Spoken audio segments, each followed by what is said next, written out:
మిగిలిన 4 బిల్డింగ్లు కూడా భవనాలు కూడా కొంత దూరంగా సముద్రానికి అభిముఖంగా కట్టారు. దీనిలో ఈ భవనాలన్నీ కూడా చూసినట్టయితే వ్యక్తిగత వినియోగానికి కట్టుకున్న భవనాలాగే కనిపిస్తుంది. రామారావు మీరు అడిగిన ప్రశ్న ఏంటి? మీరు ఏమడిగారు అందులో? దానికి కూడా వస్తాను అధ్యక్ష. మీరు అడిగిన ప్రశ్నకి అనుబంధం ప్రశ్న అడగండి. భవనాలు మీరు డిబేట్ వెళ్ళకండి. కదా మీరు సబ్జెక్ట్ డిబేట్ అవ్వకండి చెప్పాలా? ప్లీజ్. సబ్జెక్ట్ డిబేట్ అవ్వకండి. మీరు అడిగిన దాని మీద మంత్రి గారు చెప్పారు, మీరు అనుమతులు ఉన్నాయన్నారు, దానికి సమాధానం లేవంటే చెప్పండి, అంతే తప్ప. అనుమతులు ఇచ్చిన చోట కూడా ఏ ఒక్క భవనం కూడా అనుమతుల ప్రకారం నిర్మాణం జరగలేదు. అది అడగండి. ఏ ఒక్క భవనం కూడా అనుమతుల ప్రకారం నిర్మాణం జరగలేదు. నేను గౌరవ మంత్రి గారిని అడుగుతున్నాను,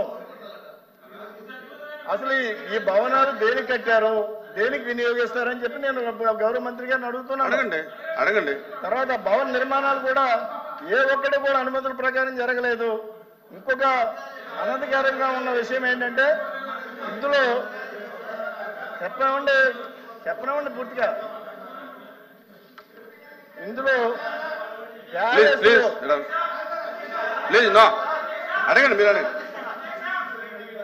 ప్యాలెస్ లో ఇటాలియన్ మార్బుల్ గోడలు, ఇంటర్నేషనల్ బ్రాండ్స్ తో bathroom fittings, massage store room. Ramarao ఏం వినాలి? మీరు చెప్పిందంత వినరు. ఇక సబ్జెక్ట్ డిబేట్ అవ్వకండి దయచేసి. మీరు అడిగిన ప్రశ్నకు అనుబంధం అడగండి. మీరు ప్రశ్నలే ఏం మెటీరియల్ వాడారని అడగలేదుగా. మీరు ఏం మెటీరియల్ అడిగితే పని అది వాడారు ఇది వాడలేదని చెప్పొచ్చు. మీరు దయచేసి కాంట్రవర్సీ చేయకండి, సభను కాంట్రవర్సీ చేయకండి. మీరు కాంట్రవర్సీ చేయకండి సభని ప్లీజ్. మీరు అడగండి. సబ్జెక్ట్ అడగండి. మీరు సబ్జెక్ట్ అడగండి. సబ్జెక్ట్ అయితే సబ్జెక్ట్ కాబట్టి మీరు అనుకున్న సబ్జెక్ట్ కాదు.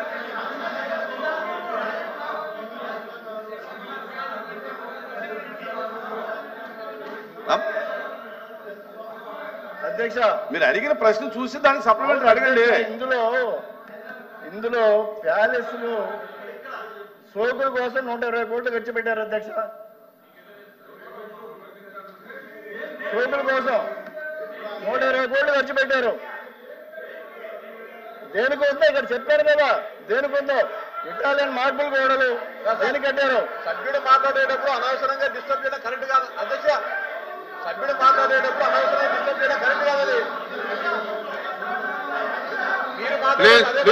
ప్లీజ్ మాధవ్ గారు కూర్చోండి. నాయుడు గారు కూర్చోండి. చిరంజీవి గారు కూర్చోండి. రామారావు గారు అడగండి. ఇంత లావిష్గా కట్టిన బిల్డింగ్స్ ని ప్రభుత్వం ఏం చేయబోతుంది, ఏ విధంగా ఉపయోగించబోతుంది, అసలు ప్రజల వాసులకు ఏమైనా ఉపయోగం ఉందా, రాష్ట్ర ప్రజలకు ఏమైనా ఉపయోగం ఉందా, గౌరవ మంత్రి గారిని చెప్పాల్సిందే నేను మీ ద్వారా రిక్వెస్ట్ చేస్తున్నాను. మంత్రి గారు ప్లీజ్ మంత్రి గారు చెప్తున్నారు. కూర్చోండి ప్లీజ్. కూర్చోండి అధ్యక్ష. మంత్రి గారు చెప్పండి. ప్రధానమైనటువంటి సమస్య ఉత్పన్నమైన దానికి కారణం వారు అడిగిన ప్రకారంగా ఏదైతే దేనికోసం అయితే కేటాయించబడిందో దానికి భిన్నంగా అక్కడ ఉన్నటువంటి కొండలు మరియు నీటి వనరుల విషయంలో స్థానిక ప్రజల అనుమతి లేకుండానే భూ వినియోగ మార్పిడి జరిగిందనేది ప్రధానమైన సమస్య. అదేవిధంగా ఋషికొండకి అపారమైన నష్టం కలిగించారండి. ఇక్కడ అధ్యక్ష, విశాఖపట్నం ఋషికొండ బీచ్ అనేది అది పూర్తిగా మనకి బ్లూ ఫ్లాగ్ బీచ్ అధ్యక్ష. మొత్తం రాష్ట్రంలో ఉన్నటువంటి అన్ని బీచ్ల్లోనూ బ్లూ ఫ్లాగ్ బీచ్ ఏదైనా ఉందంటే అది ఋషికొండ బీచ్ అధ్యక్ష. ఆ బీచ్ లో ఏ ఉద్దేశంతో అయితే దీన్ని ప్రారంభించారో ఏం చెప్పారంటే, అంతకుముందు అక్కడ 58 గదులతోటి ఒక అద్భుతమైనటువంటి రిసార్ట్ ఉండేది, హరిత రిసార్ట్. మనకి ఆంధ్రప్రదేశ్ లో ఉన్నటువంటి అన్ని రిసార్ట్స్ కంటే కూడా బెటర్ ఇన్కమ్ ఇచ్చినటువంటి రిసార్ట్స్. ఒక సంవత్సరంలో 7 కోట్ల నుంచి 16 కోట్ల వరకు ఆదాయం ఇచ్చినటువంటి రిసార్ట్స్ అవి డిమాలిష్ చేశారు. అన్ని అద్భుతంగా ఉండగానే అవి డిమాలిష్ చేసేటప్పుడు వారు చెప్పిన మాట ఏంటంటే, ఇంతకంటే అద్భుతమైన రిసార్ట్స్ కడతాం, ఇంతకంటే ఎక్కువ మందికి ఉపయోగంలోకి తీసుకొస్తామని చెప్పి అక్కడ వారు కట్టింది ఈ ప్యాలెస్. ఆ అందులో ఉంది, చదువుకోండి చదువుకోండి చదువుకోండి. ఇవాళ అక్కడ గజెట్ లో ఉందో వెళ్ళి చదువుకోండి. వాళ్ళు చేసింది, వాళ్ళు గదులు కడతామని చెప్పి చేసిన పని ఏంటి తెలుసా అధ్యక్ష? విజయనగరం బ్లాక్ అని కట్టారు. అందులో 3 బ్లాకులు అప్పటి ముఖ్యమంత్రి గారికి, అప్పుడు వారి కుటుంబ సభ్యులకి ఏర్పడేలాగా. కళింగ బ్లాక్ అని కట్టారు, అందులో అఫీషియల్స్ కి. అదేవిధంగా గల్బదీ బ్లాక్ అని కట్టారు. దాని తర్వాత వేంగి బ్లాక్ అని కట్టారు. ఇవన్నీ కూడా 7 బ్లాకులు కట్టి 7 బ్లాకుల్లో మొత్తం అన్ని కలిపి మనకు రూములలో వేడే. మేము ప్రత్యక్షంగా చూసాం. డిప్యూటీ చీఫ్ మినిస్టర్ గారు చూశారు, ముఖ్యమంత్రి గారు చూశారు, మేము వెళ్ళి చూసాం. వీళ్ళు చెప్పిన మాట, వాళ్ళు ఆ రోజున అప్లికేషన్ పెట్టినప్పుడు, అప్లికేషన్ విని సావధానంగా వినండి. ఇప్పుడు అప్లికేషన్ పెట్టినప్పుడు వాళ్ళు చెప్పిన మాట, దీన్ని బెటర్ రిసార్ట్ గా చేస్తామని చెప్పి చివరిలో ఒక జీవో ఇచ్చారు అధ్యక్ష. ఆ జీవో ఇచ్చినప్పుడు దీన్ని ముఖ్యమంత్రి గారి యొక్క నివాసం కోసం జీవో నెంబర్ కూడా చెప్పాను, కమాన్ రండి తీసుకుందాం. జీవో నెంబర్ లో చెప్పింది ముఖ్యమంత్రి గారికి నివాసం కోసం, క్యాంప్ ఆఫీస్ కోసం కట్టుకుంటామని చెప్పారు. అదే విధంగా మంత్రులు ఎవరైనా అక్కడికి వచ్చినప్పుడు ఉండడానికి కడతామని చెప్పారు. వచ్చిన ఒరిజినల్ అప్లికేషన్ లో ఏం చెప్పారు? మేము మంచి రిసార్ట్స్ కడతాం, ఇంతకంటే అద్భుతంగా చేస్తామని చెప్పి ఈ రకంగా చేశారు. ఇందులో మొత్తం అన్ని కలిపి వాళ్ళు ఖర్చు పెట్టింది 481 కోట్ల రూపాయలు ఖర్చు పెట్టి, దీంట్లో బాత్ టబ్ ఉంది అధ్యక్ష 12 లక్షల రూపాయలు. అవి మొత్తం మీరు తీసుకుంటే లోపలికి వెళితే ఇంద్రభవనం అధ్యక్ష, ఇంద్రభవనం. మీరు నిజంగా జెన్యూన్ గా చెప్పిన ప్రకారం చేసుంటే ఎందుకు మీరు అందరినీ రానివ్వలేదు? మీకు ఆ రోజు ఒక సామెత ఉంది అధ్యక్ష, ఒక సామెత చెప్తాను. ఇది ఎంత వైలేషన్ అంటే స్పష్టంగా వైలేషన్ అధ్యక్ష. మీరు జీవో నంబర్ ఇస్తారు, మీకు వాళ్ళు పెట్టిన అప్లికేషన్ మీ టేబుల్ మీద పెడతాను. ఆ అప్లికేషన్ కానీ జీవో నెంబర్ కానీ చూడండి, ఎక్కడా కూడా పొంతం లేదు. ఆ రోజు చిన్న అయిపోతే ఆ రోజు మనకి ఏదంటే ఓం మహానగరం తగలబోతుంటే ఫిడేల్ వాయించినటువంటి నీరో చక్రవర్తిలాగా వ్యవస్థ సర్వనాశనం అయిపోతుంటే ఇంత డబ్బు ఖర్చు పెట్టి తన సొంత భవనం కోసం అతని ఆఫీస్ రూమ్ ఒక టెన్నిస్ కోర్ట్ అంత ఉంటుంది అధ్యక్ష. ఆయన ఆఫీస్ రూమ్ ఒక టెన్నిస్ కోర్ట్ అంత ఉంటుంది. ఇవన్నీ ఖర్చు పెట్టి ఎవరి డబ్బులు, ప్రజా డబ్బుల్ని ఇలా మోసం, ఇంకా సిగ్గు లేకుండా ఏ రకంగా మాట్లాడతారు, ఏ రకంగా అడుగుతారు వీళ్ళు, ఏ రకంగా ప్రశ్నిస్తారు? ఇంత అన్యాయం చేసి ఇవాళ జీవోలన్నీ పెడతాను నేను, వాళ్ళు చూసుకుని చదువుకోనండి, సమాధానం చెప్పుకోనండి. ఇంత అన్యాయం చేస్తుంటే ప్రజాధనాన్ని తోచుకు తింటుంటే ఇందులో ఎవరి ఇంట్లోకి ఎంత డబ్బు అంత డబ్బు తీసుకుని వాళ్ళు చేయడం కరెక్ట్? ఒక్క జీవోలు చూడండి, మొత్తం జీవోలు చూడండి, జీవోలు చూసుకోండి. మంత్రి గారు ప్లీజ్ బాధపడతారు సార్, తెలుస్తారు నిజాలు అధ్యక్ష.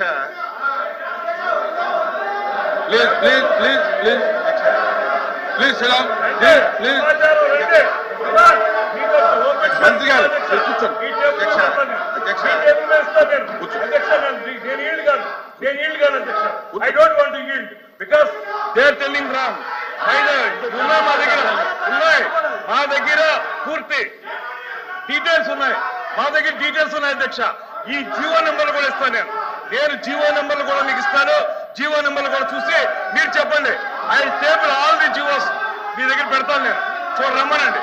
ఐ డోంట్ ఈల్డ్ అధ్యక్ష, I don't want to yield. మీరు ఇది తేల్చాలి. వాళ్ళు చెప్పింది అబద్ధమా, నేను చెప్పింది అబద్ధమా తేల్చండి అధ్యక్ష. వాళ్ళు చెప్పింది అబద్ధమా, నేను చెప్పింది అబద్ధమా? జీవో నెంబర్లు చూపిస్తారు, రమ్మనండి. రమ్మనండి, ఓపెన్ డిబేట్ కి రమ్మనండి. వాళ్ళకి దమ్ముంటే ఓపెన్ డిబేట్ కి రమ్మనండి.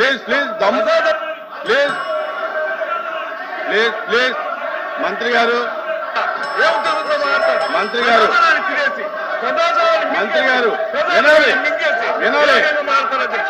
వినాలి.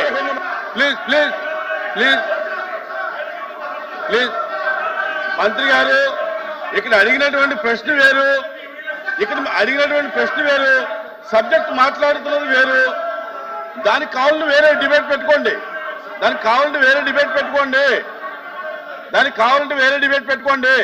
ఇక్కడ అడిగినటువంటి ప్రశ్న వేరు, మీరు చెప్పేటటువంటి సమాధానం వేరు.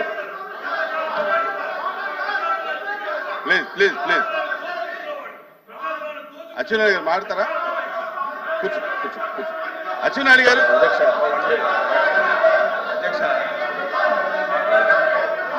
ప్లీజ్ ప్లీజ్ ప్లీజ్ మీరు రండి, ఒకసారి రండి, వాళ్ళు కూడా నమ్మనండి. Please please please coach committee వేయండి, వాళ్ళు కూడా తెలుసుకోమనండి, వాళ్ళు కూడా తెలుసుకోమనండి. అచ్చెన్నాయుడు గారు అధ్యక్ష కూర్చోండి కూర్చోండి. రాంగోపాల్ రెడ్డి గారు కూర్చోండి. రాంగోపాల్ రెడ్డి గారు కూర్చోండి కూర్చోండి. మీరు కూడా కూర్చోండి కూర్చోండి. రమేష్ గారు మాధవ్ గారు కూర్చోండి ప్లీజ్ ప్లీజ్.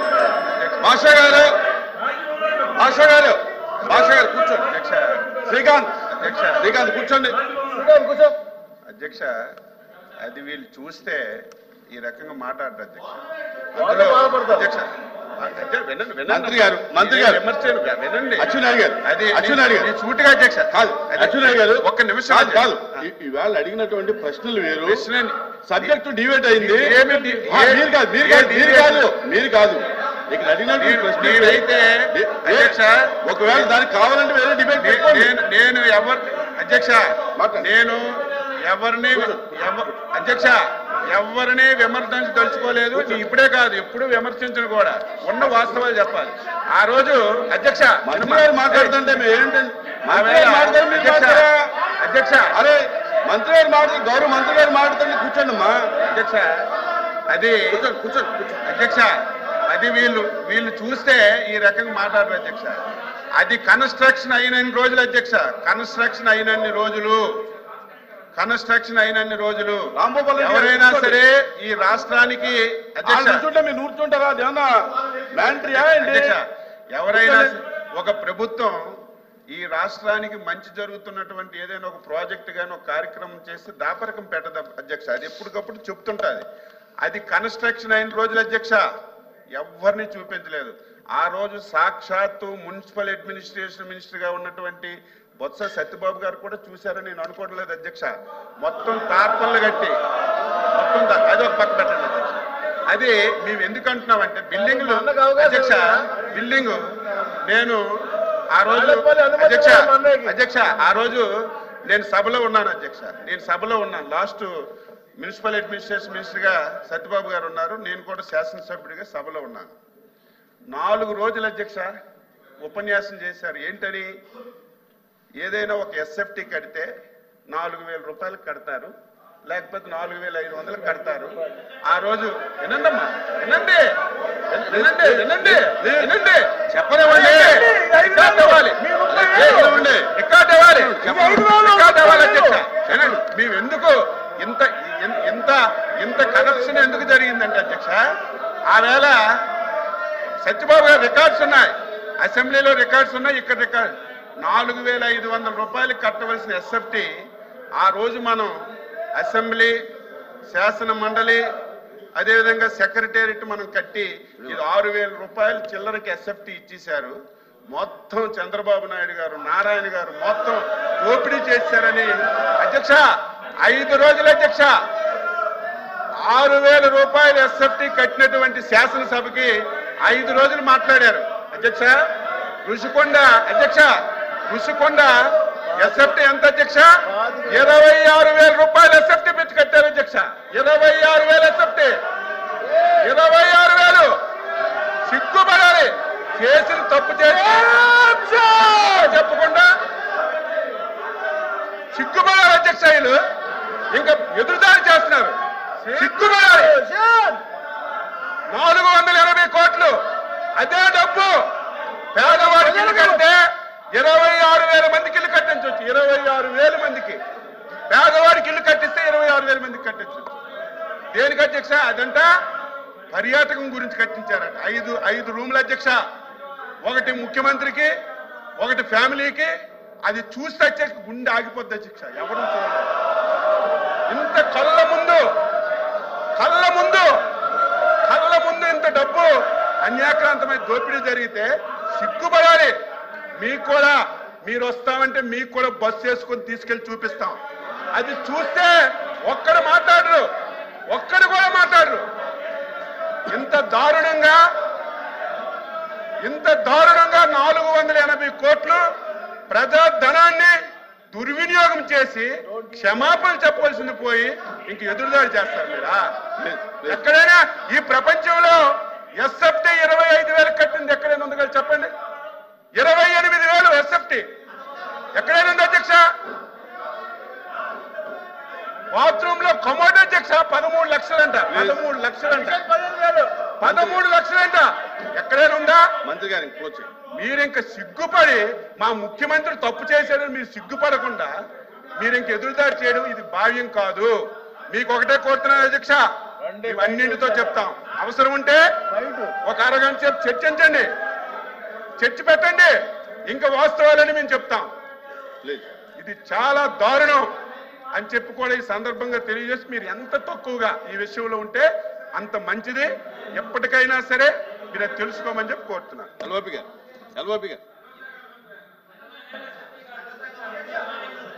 ప్లీజ్. అధ్యక్ష, గౌరవ సభ్యులు మాట్లాడుతున్నప్పుడు దయచేసి సమయం పాటించాలి అధ్యక్ష. ఒక సభ్యులు అంటారు దమ్ముందా, ఒక సభ్యులు అంటారు రండి చూసుకుందాం, సిగ్గుపడాలి, సిగ్గుందా, ఇదేమి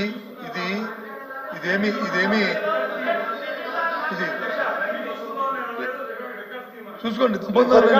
చూడండి చెప్తున్నారు కదా, ఒకవేళ రండి చూపిస్తా అన్నాం, మీరు రండి చూపిస్తా అన్నాం, అంతేగాని వాళ్ళు రండి చూసుకున్నాం. మాకు అంత తెగు లేదు, అంత ధైర్యం లేదు. ఇదేం తాలింకైనా వస్తాదులం కాదు, మేము రండి చూసుకున్నట్టు. సార్ నేను అన్ని మాట కానీ ఆయన దమ్మని మాట కానీ మాట్లాడకపోతే దమ్మని మాట మాట్లాడారు. నేను రికార్డు చూసుకొని దమ్మన్నారు, దమ్మని మాట మాట్లాడారు, దమ్మని మాట మాట్లాడారు. రికార్డు చూడండి ఉంది ఒకటి దమ్మని మాట ఉంది, ఒకటి చూడండి, చూడండి. ఎందుకంటే సమయం అడుగుతున్న ప్రశ్న ఎవరితో సభ్యులు అడగలేదు కదా. ప్రశ్న ఎవరు అడిగారు? మీ సభ్యులు అడిగారు. అడిగితే ఆయన ఏం చెప్పారు అధ్యక్ష? సమాధానం నేను చెప్తున్నాను. ఎందుకు అందరూ అంత మూకుమ్మడిగా దాని మీద చెప్తాను, మీకు చదివి అనిపిస్తాను చూడండి. Government have issued orders committee of officers transit accommodation setting up. Sir minister గారు నేను ఎల్ఓపి గారికి అవకాశం ఇచ్చాను, మీరు తర్వాత మీరు మాట్లాడండి. మీరు అలాగే ఇంటర్వ్యూని అయ్యి ఇబ్బంది పెడితే మాట్లాడండి. ఎల్ఓపి గారు మీరు అలా అద్భుత సాధించాలని చెప్పినట్టు చెప్తారు. జీవో ఇచ్చింది పబ్లిక్ డాక్యుమెంట్, అది కాదన్నది ఎవరు? వెనకంటే మాట్లాడుతున్నారు అధ్యక్ష తప్పుదా? అన్ని మీరే మాట్లాడుకుంటారు, మేము మాట్లాడలేదు, ఇక్కడ మాట్లాడలేదు. నో అధ్యక్ష,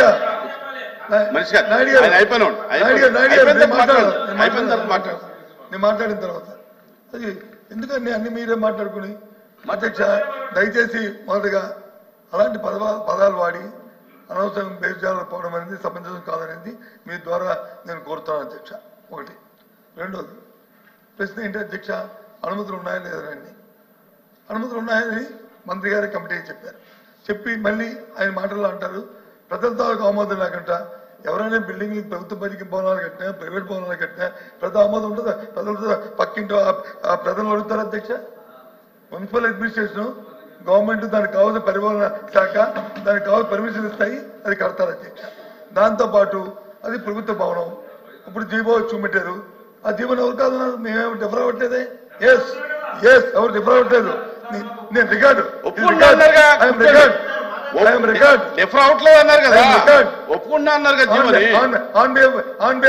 party I'm record.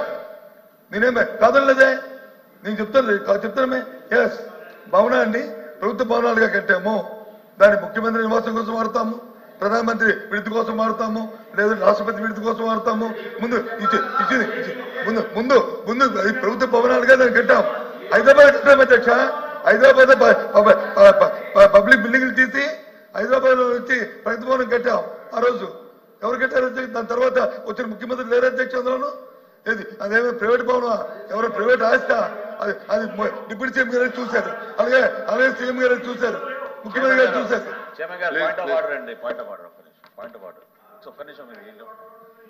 Sir question hour లో మీరే మొన్న సభ జరుగుతున్నప్పుడు నిబంధన ఏర్పాటు చేశారు. మీరు సభ్యుడు రెస్క్యూకి రావాలి కదా సార్. మీరు ఏమండి చైర్మన్ గారు, మీరు సభ్యుడు యొక్క రెస్క్యూకి రావాలి కదా. అవును. ప్రశ్న అడిగింది రామారావు గారు. అవును. రామారావు గారికి సమాధానం చెప్తున్నప్పుడు అక్కడి నుంచి అంతమంది లేచి మళ్ళీ దానికి ఫర్దర్ గా వాళ్ళు ఈ విధంగా గలాటా చేస్తుంటే సార్ మీరు ఒక పక్కే చూసారు, రెండో పక్క కూడా చూడండి. ఇటు పక్క కూడా మాట్లాడుతున్నారు, ఏంటంటే ఇటు పక్క కూడా మాట్లాడుతున్నారు. మీరు నేను ఎవరికి అనుమతి ఇవ్వలా, దీని గురించి నేను ఎవరికి అనుమతి ఇవ్వలా, దీనికి సిగ్నేటరీస్ తప్ప ఎవరికి అనుమతి ఇవ్వలా అనేది ఈ ప్రశ్న పైన ఎల్ఓపి గారికి హక్కు ఉంటుంది, మంత్రికి హక్కు ఉంటుంది. ఈ ప్రశ్న పైన ఏమంటే మంత్రులకి ఎల్ఓపికి ఆ ప్రివిలేజ్ ఉంటుందండి. ఈ ప్రశ్న పైన చైర్మన్ గారు ఒక్క నిమిషం, ఈ ప్రశ్న పైన సుదీర్ఘమైన చర్చకి ప్రభుత్వం సిద్ధంగా ఉంది. శాసనసభలో కూడా గంట సేపు చర్చించాం. మీరు అనుమతిస్తే ఈ క్వశ్చన్ ని మీరు హాఫ్ అన్ అవర్ డిస్కషన్ గా మీరు ప్రభుత్వం తరఫు మేము ప్రపోజ్ చేస్తాం, పెట్టమనండి. సుదీర్ఘంగా డిస్కస్ చేద్దాం దాని గురించి.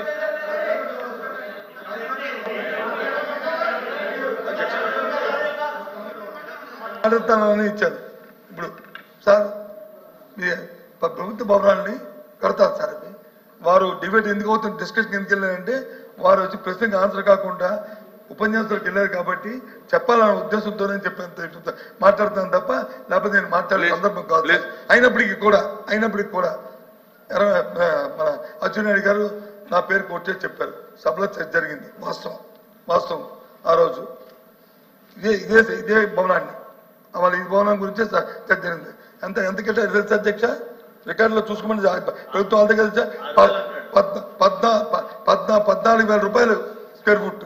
చూసుకోండి, 6,000 కాదు, 14,000 చూసుకోండి. ఇది స్క్వేర్ ఫుట్.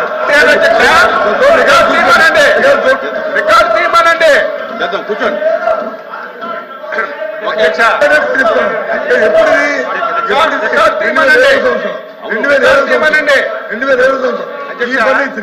ఈ ఫర్నిచర్ తో నాయుడు గారు నాది అయిపోయింది, మాట్లాడుతుంది నాకు అయిపోయింది.